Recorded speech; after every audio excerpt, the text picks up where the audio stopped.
상류다니까야. 제6주제 범천상류다. 제1장 첫 번째 품.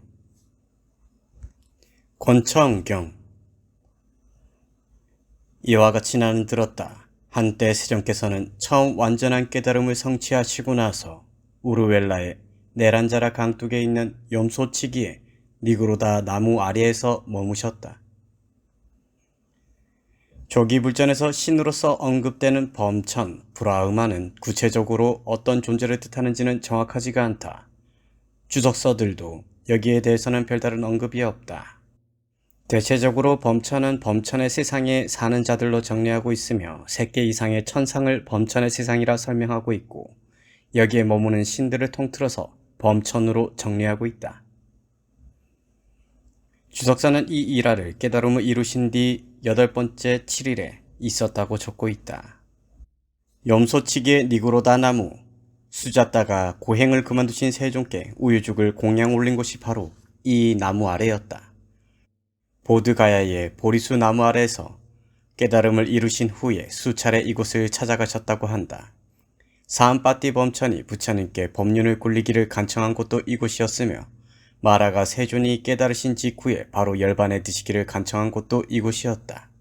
혹자는 세종께서는 이 니그로다 나무 아래서 깨달음을 성취한 곳으로 이해하기도 하지만 율장과 주석서에는 세종께서 보리수 아래서 깨달음을 성취하시고 산매에서 출정하셔서 이 나무로 오신 곳으로 밝히고 있다.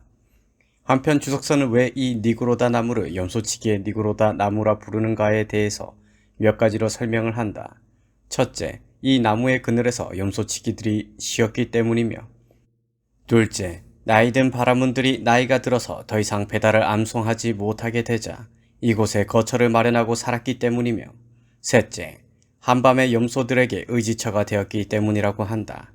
그리고 북방불교의 전승에 의하면 이 나무는 부처님께서 6년 고행을 하실 동안 의지처를 마련해드리기 위해서 염소치기가 심은 것이라고 한다. 그때 세종께서 한적한 곳에 가서 홀로 앉아있는 중에 문득 이런 생각이 마음에 일어났다. 내가 증득한 이 법은 심오하여 알아차리기도 이해하기도 힘들며 평화롭고 숭고하며 단순한 사유의 영역을 넘어서 있고 미묘하여 오로지 현자만이 알아볼 수 있을 것이다. 그러나 사람들은 감각적 쾌락을 좋아하고 감각적 쾌락에 물들어 있고 감각적 쾌락에 탐닉하고 있다. 중생들은 5가닥의 감각적 욕망들에게서 쾌락을 가진다. 그러므로 그것들을 감각적 쾌락이라 부른다. 108가지 가래를 지속적으로 생각하는 것에 쾌락을 가진다. 그래서 감각적 쾌락이라 부른다. 라고 설명하고 있다. 한편 청정도론 복주서에는 알아야 하는 5가닥의 감각적 욕망, 혹은 모든 대상에 대한 욕망, 혹은 욕계, 색계, 무색계인 이 3가지 형태의 존재에 대한 욕망이라 불린다. 아라야는 파생된 명사로서 유식에서 아레야로 음력되는 바로 그 단어이다. 문자적 의미는 달라붙다이며 그래서 집착, 욕망, 소유물, 의지처 등의 의미로 쓰인다. 유식에서 모든 유의의 최종의 의지처라는 의미로 알라야 윈냐나, 아레야식을 설하는 것은 후대에 발전된 개념이다. 감각적 쾌락을 좋아하고 감각적 쾌락에 물들어 있고 감각적 쾌락에 탐닉하는 사람들이 이런 경지, 즉 이것에게 조건 짓는 성질인 연기를 본다는 것은 어려울 것이다. 또한 모든 형성된 것들을 가라앉힘, 일체의 생존에 대한 집착을 포기함, 가래의 멸진, 탐욕의 빗바램, 소멸, 열반, 이러한 것을 본다는 것은 어려울 것이다. 서로 내가 법을 가르친다 하더라도 저들이 내 말을 완전하게 알지 못한다면 그것은 나에게 피로를 줄 뿐이고 그것은 나에게 성가신 일이다. 다시 세종께 이전에 들어보지 못한 이러한 아주 경이로운 개송들이 떠올랐다. 어렵게 나는 증득했나니 이제 드러낼 필요가 있을까? 탐욕과 성냄으로 가득한 자들이 이 법을 실로 잘 깨닫기란 어렵다. 흐름을 거스르고 미묘하고 깊고 보기 어렵고 미세한 법을 어둠의 무더기로 덮여 있고 탐욕에 빠진 자들은 보지 못한다. 세종께서는 이와 같이 숙고하면서 그의 마음은 법을 설하기보다는 무관심으로 기우셨다. 흐름을 거스르고란 항상함 등의 흐름을 거슬러서 무상이요, 고요, 무아요, 부정하다고 이와 같이 전개되는 네 가지 진리의 법이다. 무관심이란 관심이 없음이니 가르치고자 하지 않음을 뜻한다. 그러면 왜 이와 같은 마음을 내셨을까? 주석서를 요약하면 다음과 같다. 일체질을 얻고서 중생들의 오염원이 두꺼움과 법의 심오함을 반조해 보셨기 때문이다. 그리고 자신이 무관심으로 기울면 범천이 권청할 것이라는 것을 아셨기 때문이기도 하다. 중생들은 범천을 높이 평가하기 때문에 범천이 권청을 하면 중생들은 법을 듣고자 하는 마음이 조금씩 일어날 것이기 때문이다. 그때 사암빠띠 범천이 마음으로 세종께서 마음에 일으키신 생각을 알고서 이렇게 생각하였다. 세상은 끝이로구나. 세상은 파멸하는구나. 참으로 세종께서 법을 설하기보다는 무관심으로 마음을 기울이시다니. 그러자 사암빠띠 범천은 마치 힘센 사람이 구부렸던 팔을 펴고 폈던 팔을 구부리는 것처럼 범천의 세상에서 사라져서 세존 앞에 나타났다. 사암빠띠 범천은 본경에서 보듯이 이 세상에 불교가 시작되는데 극적인 역할을 하고 있다. 여기서 보듯이 법의 바퀴를 굴릴 것을 간청하는 자도 사암빠띠 범천이고 세존이 인멸하시자 맨 처음 개송을 읊은 자도 그다. 사암빠띠 범천은 한쪽 어깨가 드러나게 윗옷을 입고 오른쪽 무릎을 땅에 대고 세존을 향해 합장하여 인사를 올리면서 이렇게 말씀드렸다. 세존이시여, 세존께서는 법을 설하소서, 선서께서는 법을 설하소서. 눈에 먼지가 적게 들어간 중생들이 있습니다. 법을 듣지 않으면 그들은 파멸할 것입니다. 그러나 법을 들으면 그들은 법에 대해 구경의 지혜를 가진 자가 될 것입니다. 사암빠띠 범천은 이렇게 말씀드렸다. 이렇게 말씀드린 뒤 다시 개송으로 이렇게 말씀드렸다. 때 묻은 사람들이 고안해낸 청정치 못한 법이 전에 마가다에 나타났습니다. 불사의 문을 여소서. 때 없는 분이 깨달으신 법을 듣게 하소서. 마치 산꼭대기의 선자가 모든 곳에서 아래에 있는 사람들을 볼 수 있듯이 현자시여, 그와 같이 법으로 충만한 궁전을 오르소서.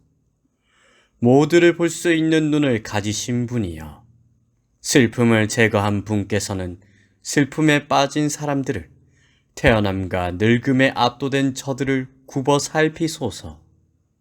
일어서소서. 영웅이시여, 전쟁에서 승리하신 분이시여, 대상의 우두머리시여, 빚진 것이 없는 분이시여, 세상에 유행하소서.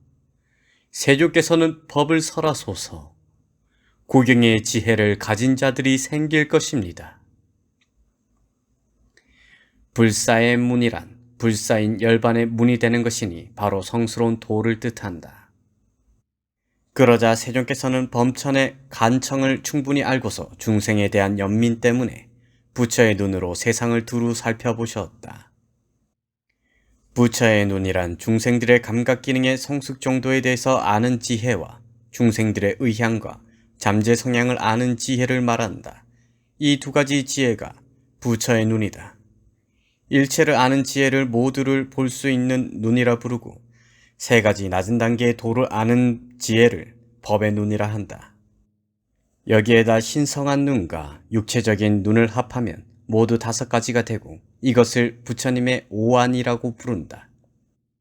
세종께서는 부처의 눈으로 세상을 두루 살펴보시면서 중생들 가운데는 눈에 때가 10개 낀 사람도 있고 때가 두껍게 낀 사람도 있고 근기가 높은 사람도 낮은 사람도 있고 선량한 자질을 가진 사람, 나쁜 자질을 가진 사람, 가르치기 쉬운 사람, 가르치기 어려운 사람도 있으며 어떤 사람들은 저 세상과 비난에 대해서 두려움을 보며 지내는 것도 보셨다.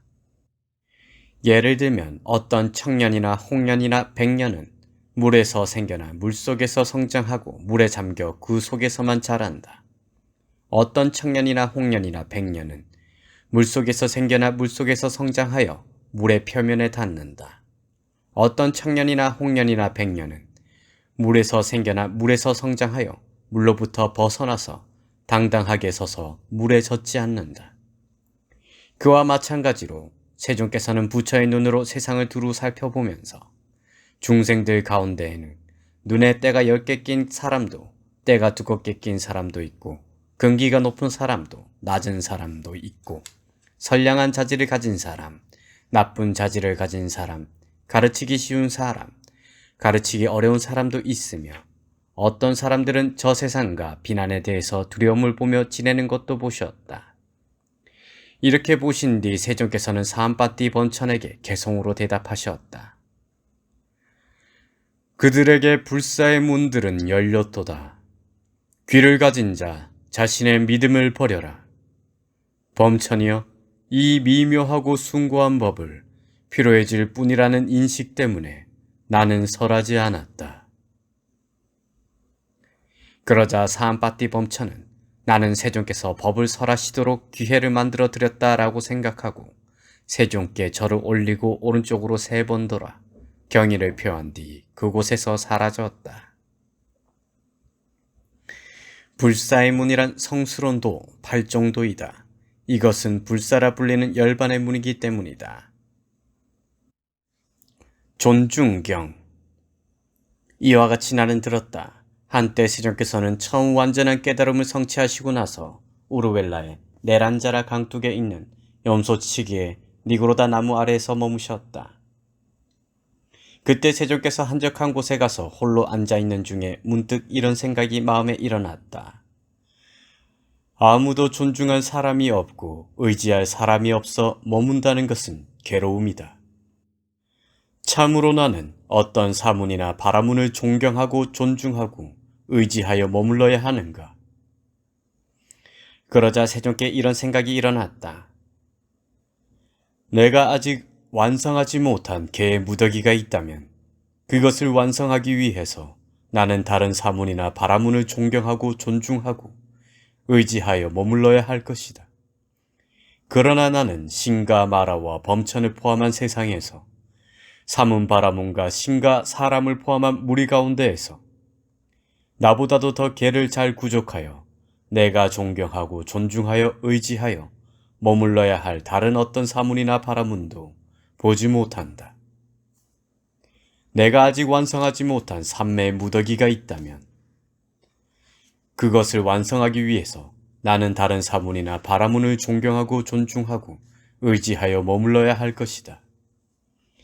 그러나 나는 신과 마라와 범천을 포함한 세상에서 사문 바라문과 신과 사람을 포함한 무리 가운데에서 나보다도 더 삼매를 잘 구족하여 내가 존경하고 존중하고 의지하여 머물러야 할 다른 어떤 사문이나 바라문도 보지 못한다.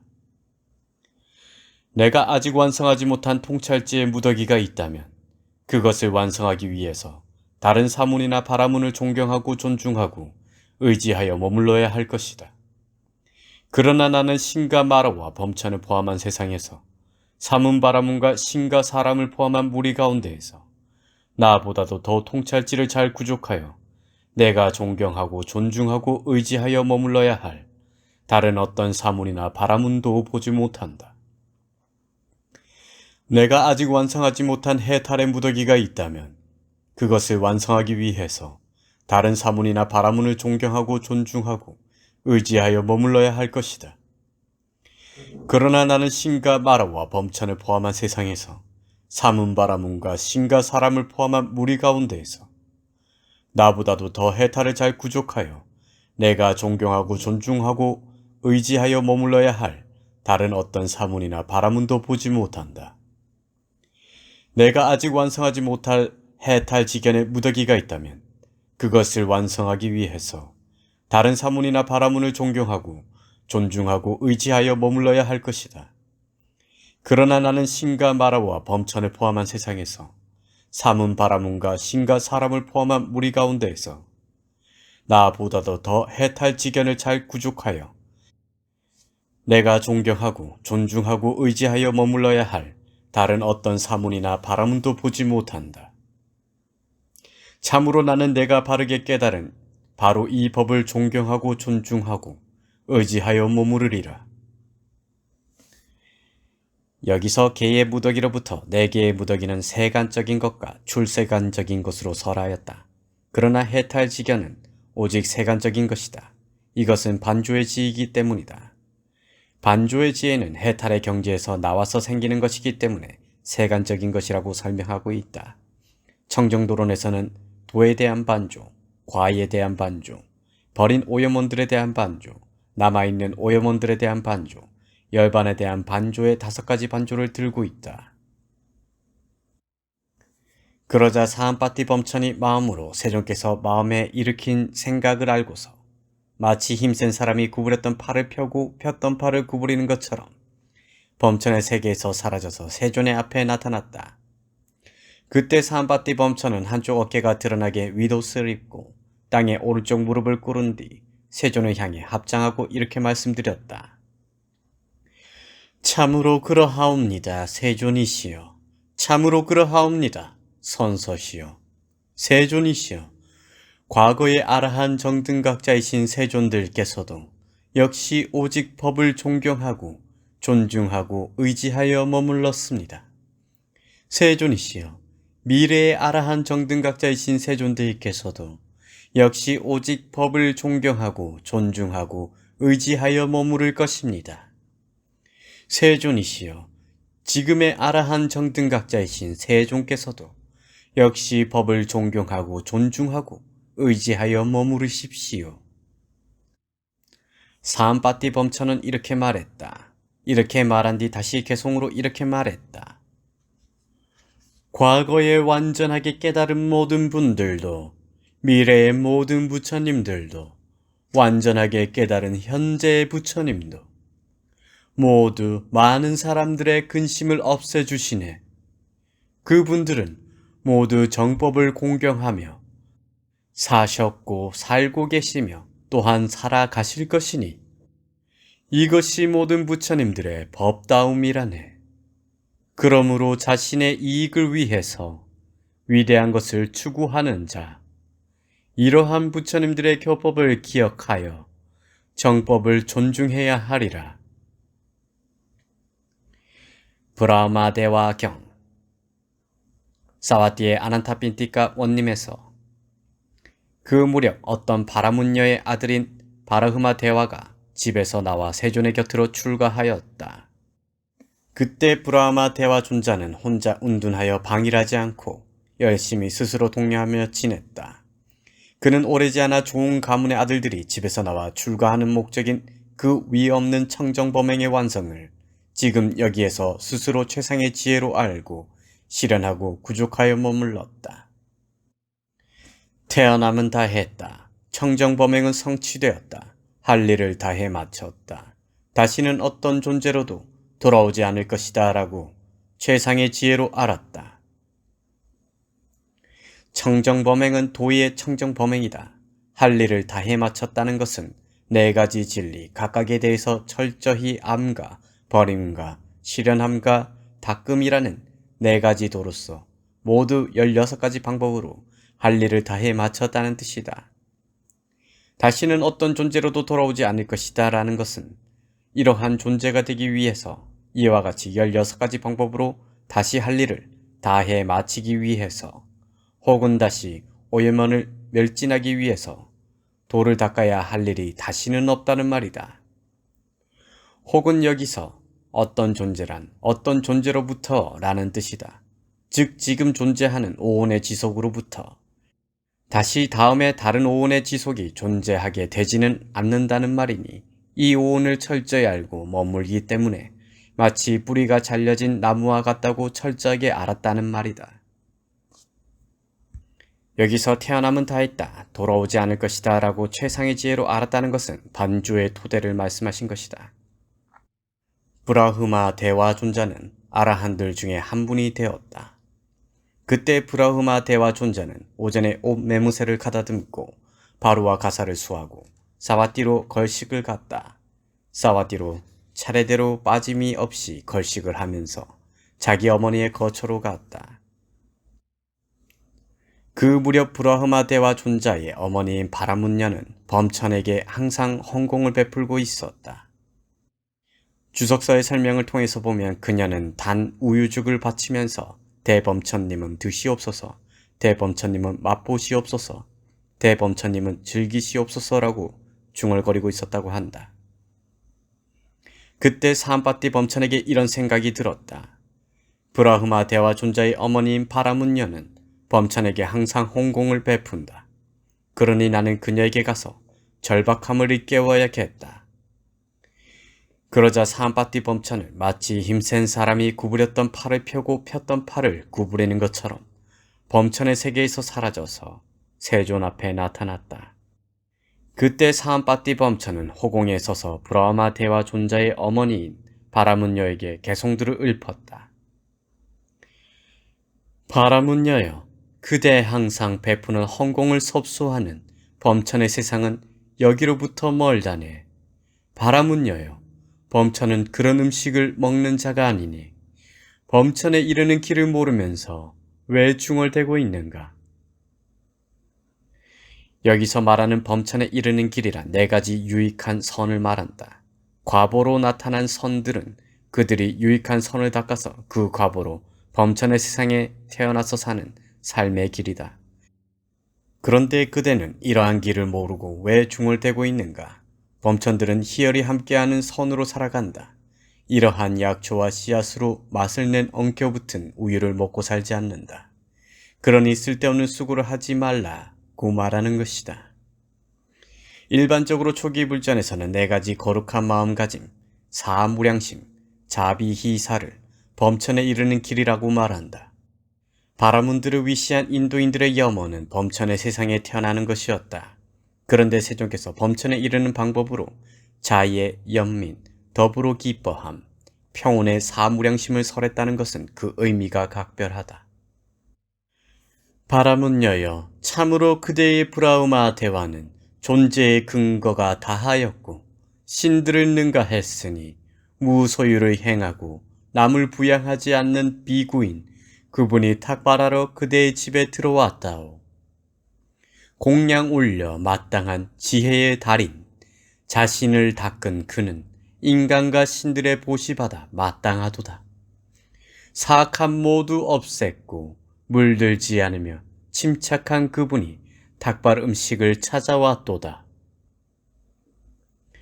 존재의 근거가 다하였고 라는 것은 오염원과 어평성과 감각적 욕망이라는 존재의 근거가 다하였다는 말이다. 여기서 오온으로서 존재의 근거가 언급되지 않은 것은 오온은 아직 남아있기 때문이다.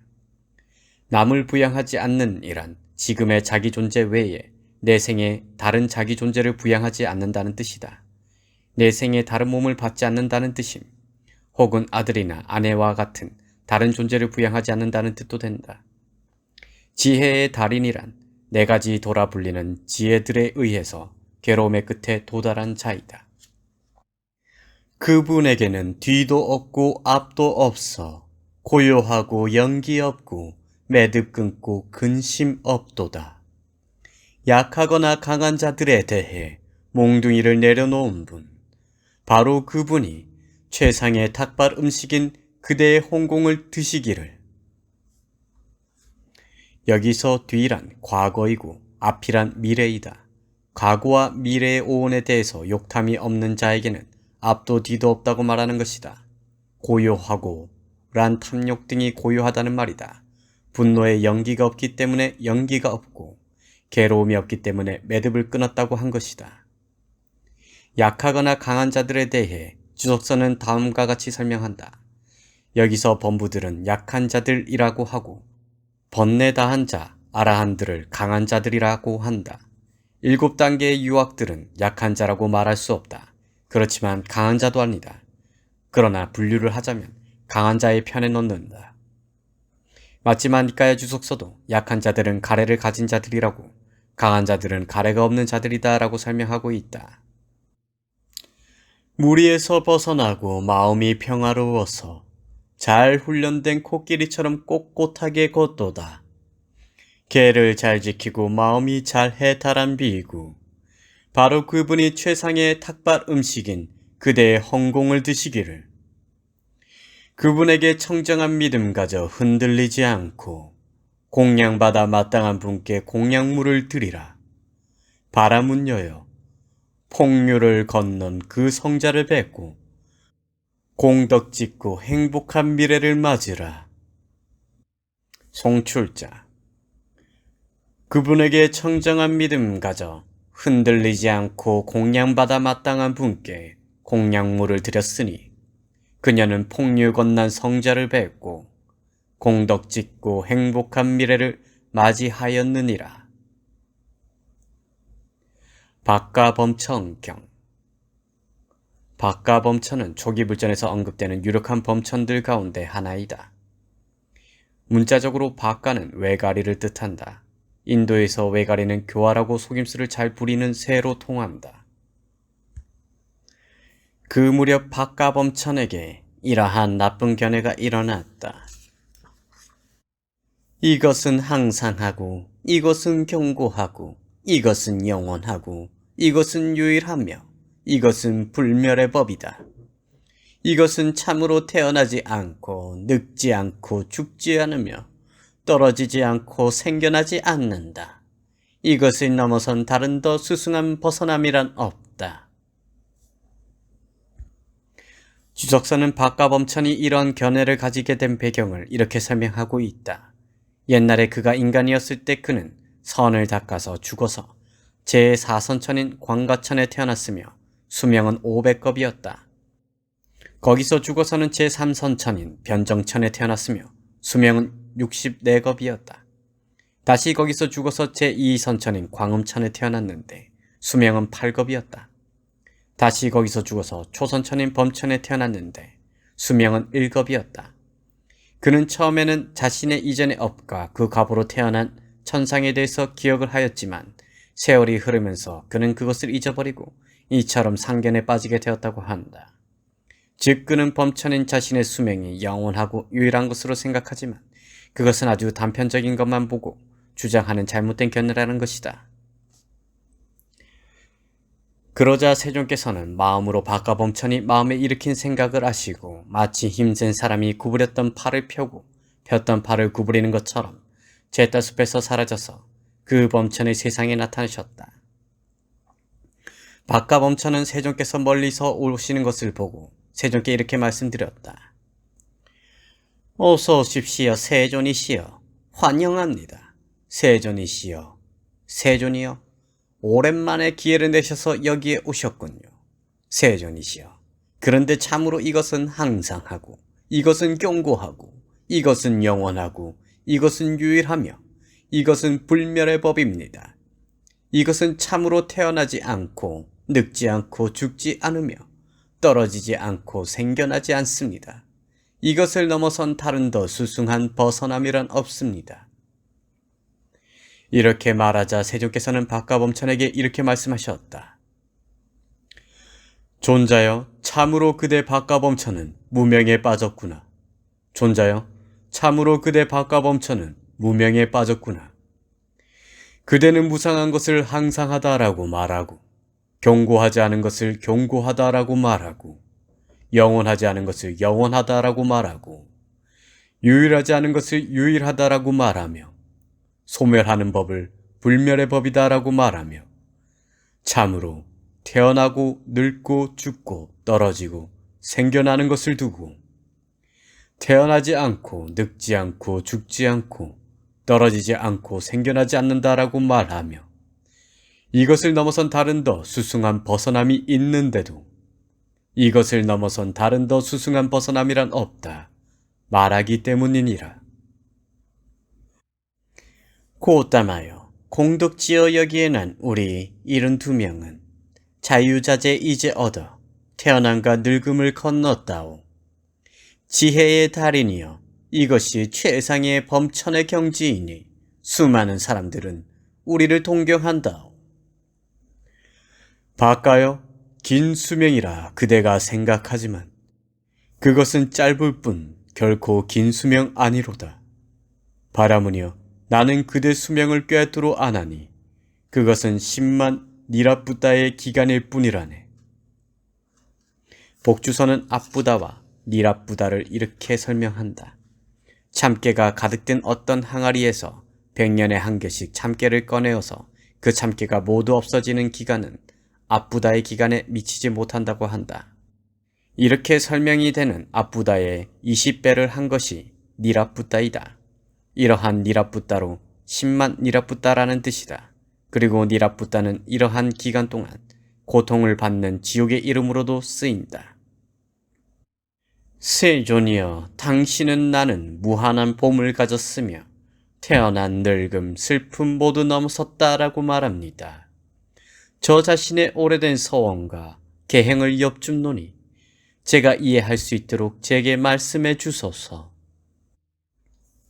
더위에 시달리고 목말라서 괴로운 아주 많은 사람들에게 그대는 마실 것을 주었도다.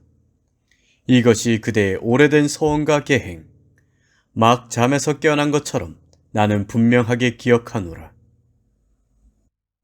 애니강 언덕에서 붙잡혀 끌려가던 포로들을 그대는 모두 풀어주었도다. 이것이 그대의 오래된 서원과 계행, 막 잠에서 깨어난 것처럼 나는 분명하게 기억하노라. 강가강에 포악한 용, 사람 잡아먹으려 잡은 배를 힘센 그대는 용감하게 풀어주었도다. 이것이 그대의 오래된 서원과 계행, 막 잠에서 깨어난 것처럼 나는 분명하게 기억하노라. 나는 까빠라는 그대의 제자였으니 그대는 그를 두고 총명하다 인정했도다. 이것이 그대의 오래된 서원과 계행, 막 잠에서 깨어난 것처럼 나는 분명하게 기억하노라. 분명히 당신은 나의 수명 꿰뚫어 알고 다른 것도 꿰뚫어 아니 그래서 당신은 부처입니다. 그러한 당신의 광의로운 위신력이 범천의 세상을 밝히고 있습니다.